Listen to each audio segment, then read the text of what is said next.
Dear students, welcome to next chemistry lecture of transition and inner transition elements. Today we are going to discuss about the next point from transition and inner transition elements. So first we see what is the introduction of this unit or chapter. So in the introduction we just see what are transition and inner transition elements, or which are transition and inner transition elements, particularly from D block and F block. Second position in the periodic table, where they placed. Third one, their electronic configuration. And next, oxidation states of first transition series. Now here today we are going to discuss the next point, that is 8.5, physical properties of first transition series, that is of scandium to zinc. This is the first transition series. What are the particularly physical properties? And next one, 8.6, trends in atomic properties of the first transition series. त्याच्यामध्ये trends in atomic properties जो part आहे,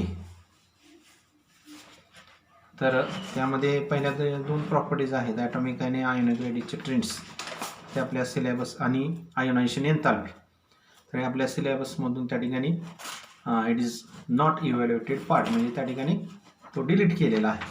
तर तो part न बघता त्याच्या पुढची जी property असेल, थर्ड प्रॉपर्टी मेटॅलिक कॅरेक्टर, तिथं आपण त्या ठिकाणी लास्ट प्रॉपर्टीपर्यंत त्याचा अभ्यास करणार आहोत. So students, first we see what are the physical properties of first transition series, that is scandium, titanium, vanadium, chromium, manganese, iron, cobalt, nickel, copper and zinc. That is starting from scandium 21 and end with zinc 30. यामध्ये physical properties काय आहेत? So particularly these transition elements are metals and shows the particular characteristics of metal. So they are hard one. First property, hardness. Second, lustrous. Lustrous म्हणजे त्या ठिकाणी चकाकी. Third one, malleable. Malleability property.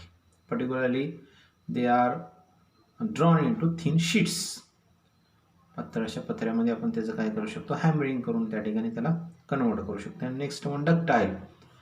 We can drawn it into thin wire. त्याचे thin वायरमध्ये सुद्धा आपण त्याचं convert करू शकतो. And last one, forms alloys with other metals. That is, what are alloys? Simply alloys are the metals, or at least a combination of two metals. They are substances with at least combination of two metals. Then next one, of electricity. They are good conductors of heat and electricity.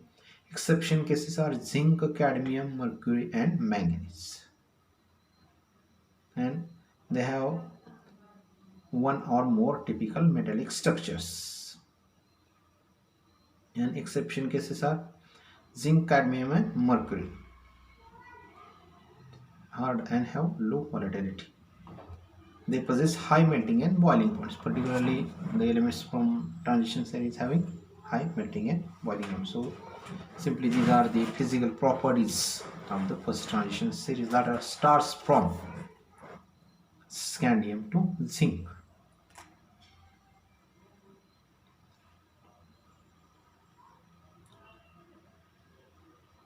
Now students, we move towards trends in atomic properties of the first transition series. आपण इयत्ता 11वी मध्ये, standard 11th मध्ये पाहिलेला आहे trends in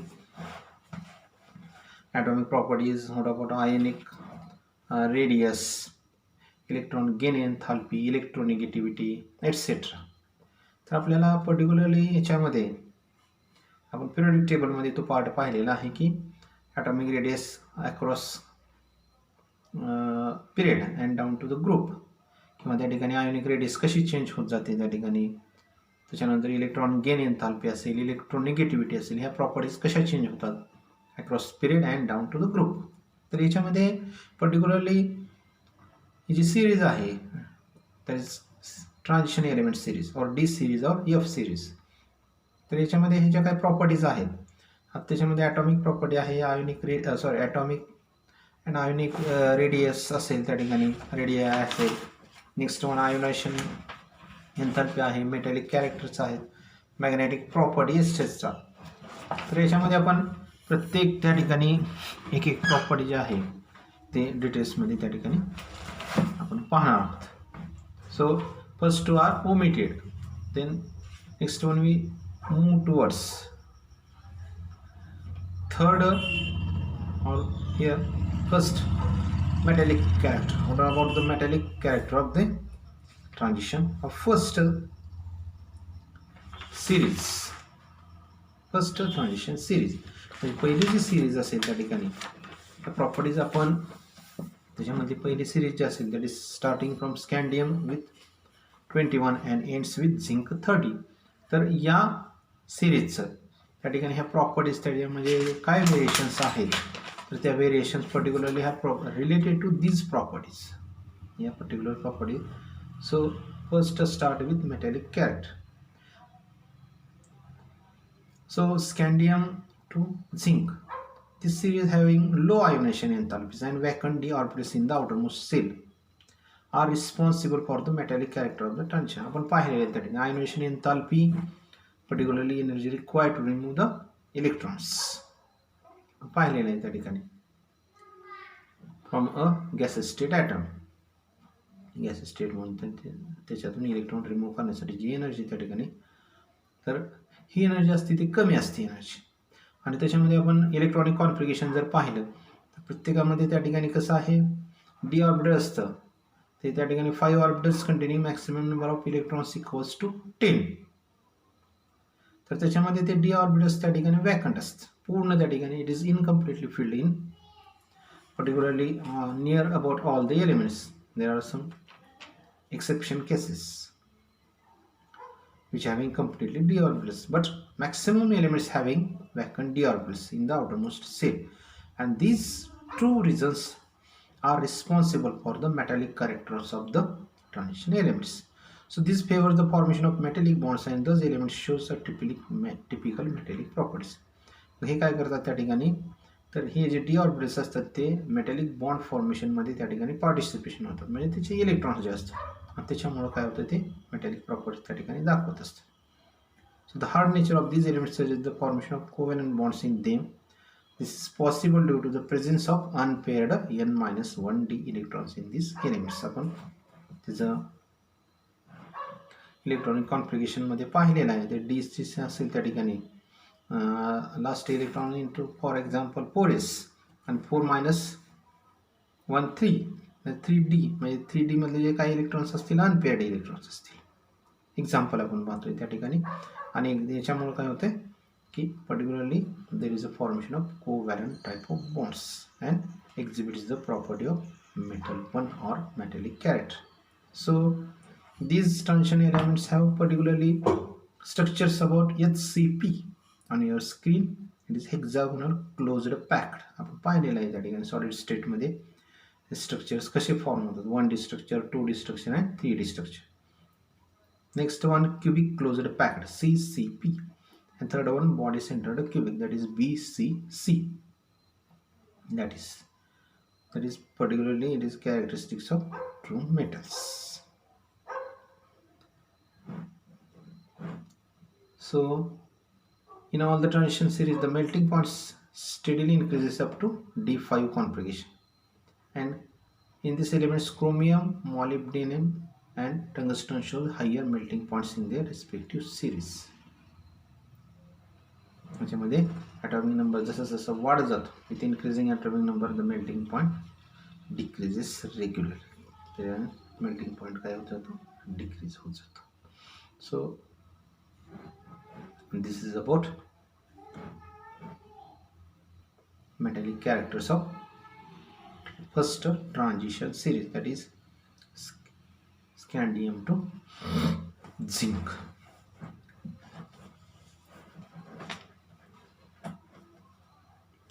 Now students, we move to the next property, second magnetic property. So before this we see the magnetism, or what is paramagnetism, what is diamagnetism, and what is ferromagnetism. So particularly this is related to magnetic property, magnetism. So the components of transition metals exhibit magnetic properties due to unpaired electrons present in their atoms or ions. आपण पाहिलेलं आहे ते जे काही transition elements आहेत ते जे compounds असतील किंवा ट्रान्झिशन एलिमेंट्स असतील त्या ठिकाणी तर त्याच्या ॲटम्स किंवा आयन्समध्ये काय असतात त्या ठिकाणी अनपेअर्ड इलेक्ट्रॉन्स असतात, पेअरिंग न झालेले इलेक्ट्रॉन्स, आणि त्याच्यामुळं काय होतं की ही मॅग्नेटिक प्रॉपर्टी त्या ठिकाणी आपल्याला पाहायला मिळते. So first we see what are the paramagnetic, diamagnetic and ferromagnetic substances. First one, paramagnetic. When a magnetic field is applied, substances which are attracted towards the applied magnetic field, weakly attracted towards the, are called as paramagnetic. Paramagnetic मध्ये त्या ठिकाणी weakly attracted substances. And what are diamagnetic, which are repelled by that magnetic field, are called as diamagnetic substances.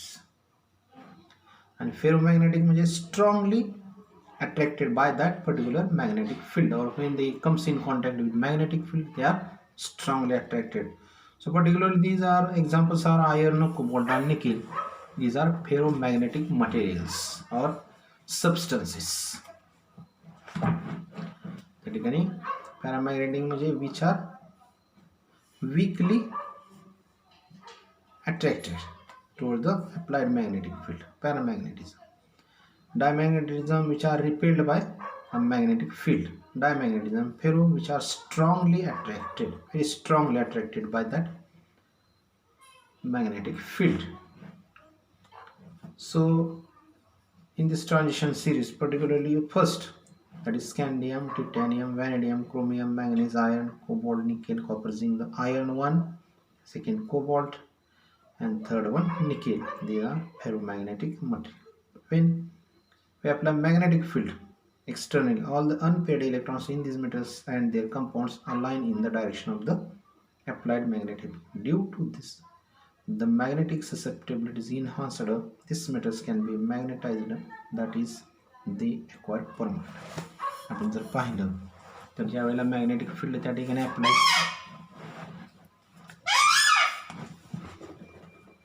Magnetic field apply केलं जातं त्यावेळेला त्याच्यामध्ये जे unpaired electrons असतात आणि त्याच्यामध्ये काय कंपाऊंड्स असतील तर ते एका रेषेमध्ये येतात त्या ठिकाणी.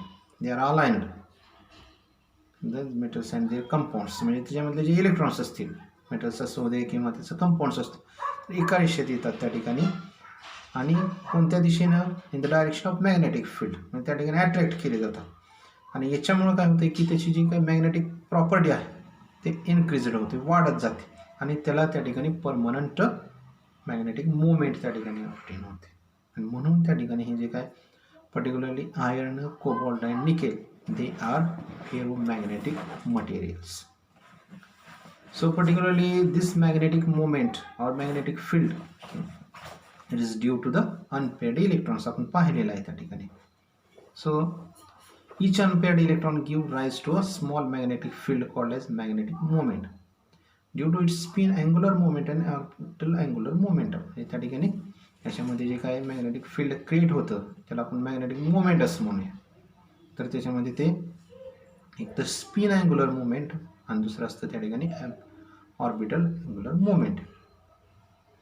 पहिल्या सिरीजमध्ये जर पाहिलं तर हे जे काय अँग्युलर मोमेंट आहे तर त्या ठिकाणी it is hence it can be neglected.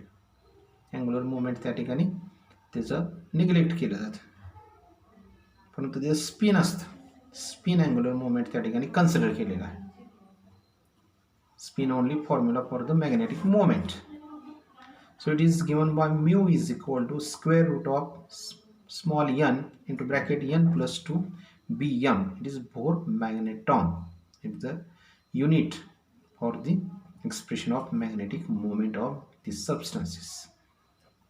तर याच्यामध्ये अनपेअर्ड इलेक्ट्रॉन मिळून त्याची जे spin magnetic spin angular momentum जे त्या ठिकाणी क्रिएट झालेलं आहे ते त्या ठिकाणी आपण काय करू शकतो हे ना हे जो फॉर्म्युला आहे त्या ठिकाणी mu is equal to square root n into bracket n plus 2 it is Bohr magneton or BM.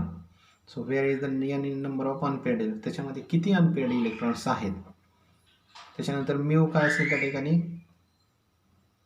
Magnetic moment असेल आणि त्या ठिकाणी a single unpaired electron has a magnetic momentum is equal to near about 1.73 BM. आपण त्या ठिकाणी chart जो दिलेला आहे चार्टमध्ये आपण त्या ठिकाणी त्याची मॅग्नेटिक मोमेंटम त्या ठिकाणी तुम्हाला हे सांगतो. So from the magnetic momentum mu measurement of the metal complex of the first row transition elements the number of unpaired electrons can be calculated with the use of spin only formula. म्हणजे आपण त्या ठिकाणी त्याची जी काय magnetic मोमेंटचे measurements असतील त्या metal कॉम्प्लेक्सचे first रोमध्ये तर त्याचे जे काही नंबर ऑफ अनपेअर्ड इलेक्ट्रॉन्स असतील तर आपण त्या ठिकाणी दिलेल्या अनपेअर्ड इलेक्ट्रॉनपासून त्याचे म्यू असेल म्यू आपण काय करू शकतो त्या ठिकाणी कॅल्क्युलेट करू शकतो.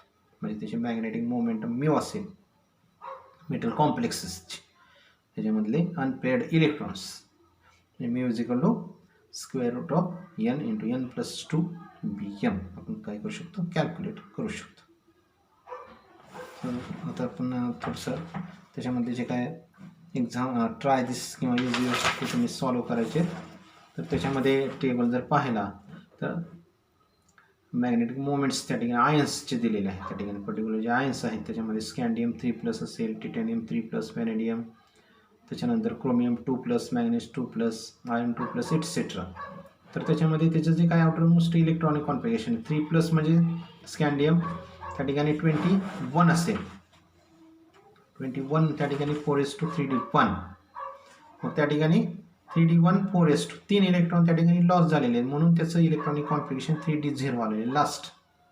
लक्षात घ्या इथं आपलं जनरल स्कॅन्डियमचं जर इलेक्ट्रॉनिक कॉन्फिगरेशन जर पाहिलं with atomic number 21 last that is 4s2 3d1. मग याच्यामध्ये काय होतं की स्कॅन्डियम 3+ कसं होतं 3 इलेक्ट्रॉन्स लॉस होतात. स्कॅन्डियम गिव्ज स्कॅन्डियम 3+ + 3 इलेक्ट्रॉन्स आणि मग त्या ठिकाणी काय होतं it gets converted into 3d0. Unpaired electrons किती झाले 0, मॅग्नेटिक मोमेंटम काय झाले 0, एक्सपेरिमेंटल 0. आता टिटॅनियम 3+चं काय येतं त्या ठिकाणी त्याच्यामध्ये 3d1 येते. अनपेअर्ड इलेक्ट्रॉन्स किती येतात त्याच्यामध्ये सिम्पल आहे 1. मग त्याचे कॅल्क्युलेशन्स कसे आहेत त्या ठिकाणी simple mu is equal to square root of N into bracket n plus 2 BM.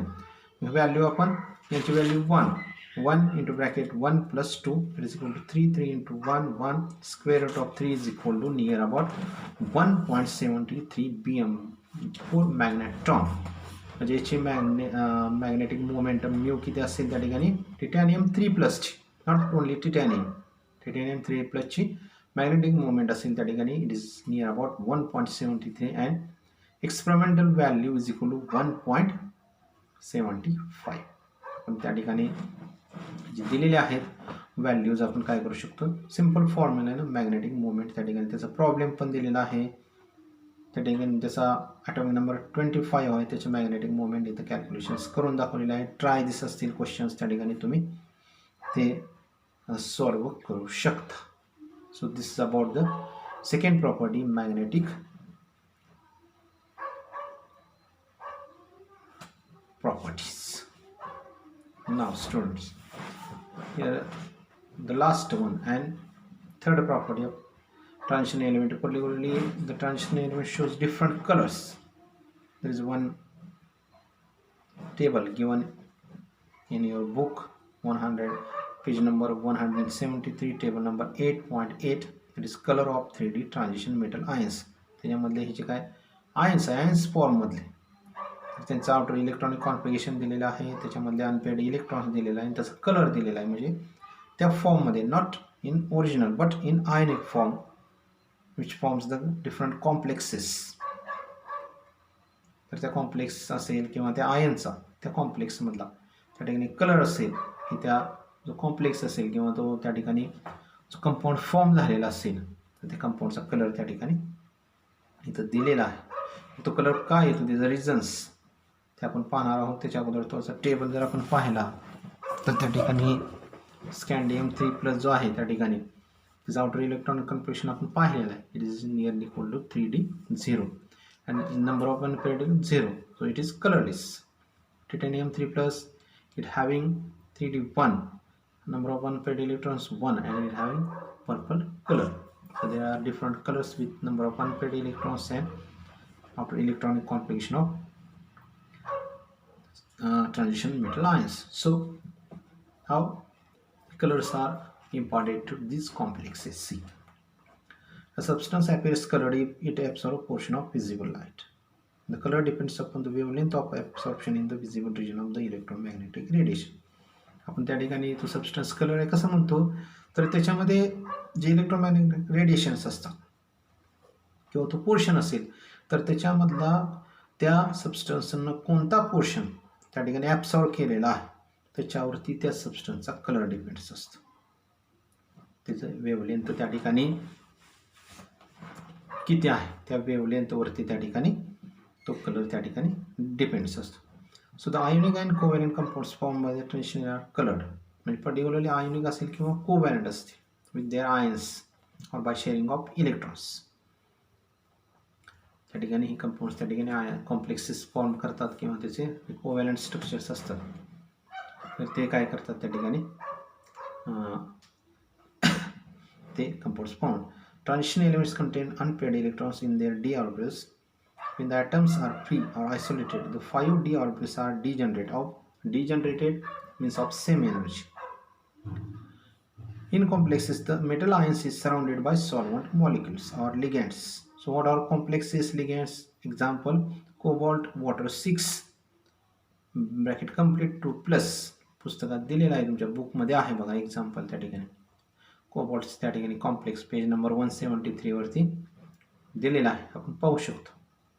ह्या कॉम्प्लेक्समध्ये काय असतं तर त्या ठिकाणी तो मेटल्स त्या ठिकाणी त्याचे काय सॉल्व्हंट मॉलिक्युल्स असतात त्यांना त्या ठिकाणी. तर इथं कोबाल्ट जो असेल त्याला 6 वॉटर मॉलिक्युलनं काय केलेलं आहे त्या ठिकाणी सराउंडिंग केलेलं आहे. So this surrounding molecules appear the energy of D orbitals and their energy are no longer the same. As the principal quantum number of d orbitals is the same, the amount of energy for the transition of electron from one d orbital to another is quite small. So the small energy required for this transition is available by absorption of radiation having certain wavelength from the visible region. Remaining light is transmitted and the observed color of the compound corresponding to the complementary color of light absorbed. That means if red light is absorbed, then the transmitted light contains excess of other colors in the spectrum, in particular spectrum. In particular blue, so the compound appears blue.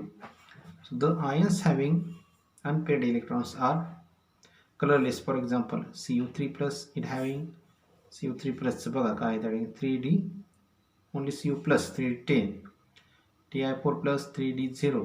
तर याच्यामध्ये काय असतं त्या ठिकाणी unpaired electrons नाही. 3d10 completely filled आणि 3d त्या ठिकाणी त्याच्यामध्ये कोणताच इलेक्ट्रॉन प्रेझेंट नाही. तर असे त्या ठिकाणी कलरलेस कंपाऊंड्स असतात. So let us see how color of the transition metal ion depend upon the ligand and geometry of the complex form the metal ion. कशा प्रकारे त्या ठिकाणी when cobalt chloride CO2 plus is dissolved in water COCl2, it forms pink solution of the complex CO water 6 plus which has octahedral geometry. But when this solution is treated with the concentrated hydrochloric acid, it turns deep blue. This change is due to the formation of another complex COCl4 minus which has a tetrahedral structure. बुकमध्ये reaction दिलेलं आहे, complex दिलेला आहे कोबाल्टचं, त्याला Cl4Cl minus आणि cobalt Cl4 particularly when reacts with hydrochloric acid. म्हणजे याचा जो कलर असतो तो त्या ठिकाणी तो त्या लिगँडवरती कसा डिपेंड्स असतो. तर पर्टिक्युलरली त्या ठिकाणी ज्यावेळेला तो कोबाल्ट क्लोराईडच्या फॉर्म वॉटरमध्ये आपण डिझॉल्व्ह करू त्यावेळेला त्याचं पिंक सोल्युशन असतं कोबाल्ट क्लोराईड CO2 प्लस. त्याचं कॉम्प्लेक्स आहे CO वॉटर 6 प्लस आणि त्याची जॉमेट्री आहे ऑक्टेहायड्र. या जॉमेट्रीवरती पण त्याचं कलर डिपेंड्स असतो. परंतु ज्या वेळेला आपण HCl बरोबर त्याची ट्रीटमेंट जर केली तर त्या ठिकाणी COCl4 ब्रॅकेट 2 मायनस हे त्या ठिकाणी कॉम्प्लेक्स फॉर्म होतं आणि त्याचा कलर असतो तो ब्ल्यू कलर असतो. त्याची जॉमेट्री त्या ठिकाणी टेट्राहायड्रल येणार. म्हणजे पर्टिक्युलरली लिगॅन्ड जो आहे, कोणता लिगॅन्ड कोणत्या आयनला तो कनेक्ट झालेला आहे आणि त्याची जॉमेट्री काय फॉर्म झालेलं आहे याच्यावरती काय राहतं त्याने त्या ट्रान्झिशन एलिमेंटचं कलर डिपेंड्स असतं. So particularly the colour of the transition metal science relates or particularly depends on the presence of unpaired d electrons. First one. Second, d transition, that is movement of electrons from d orbitals. Third, nature of the ligands attached to the metal ion. म्हणजे त्या metal आयनला कोणता दुसरा ion त्या ठिकाणी attach झालेला आहे त्याच्यावरती. And last one, geometry of the complex form by the metal ion. म्हणजे त्याच्यावरती जो जी जॉमेट्री असेल, जो कॉम्प्लेक्स फॉर्म झालेला आहे त्याच्यावरती ते डिपेंड्स असेल. तर त्या ठिकाणी विद्यार्थी मित्रांनो आज आपण त्या ठिकाणी या ट्रान्झिशन एलिमेंटचे जे काही ट्रेंड्स आहेत particularly of first one we say physical properties, then we say trends in different elemental properties और atomic properties, that is metallic character असेल, त्याचे मॅग्नेटिक प्रॉपर्टीज असेल किंवा कलर. तर राहिलेल्या ज्या प्रॉपर्टीज आहेत त्या आपण त्या ठिकाणी नेक्स्ट जे युनिट असेल त्या किंवा लेक्चर असेल त्या लेक्चरला आपण त्या ठिकाणी डिस्कस करणार. So thank you for joining this lecture.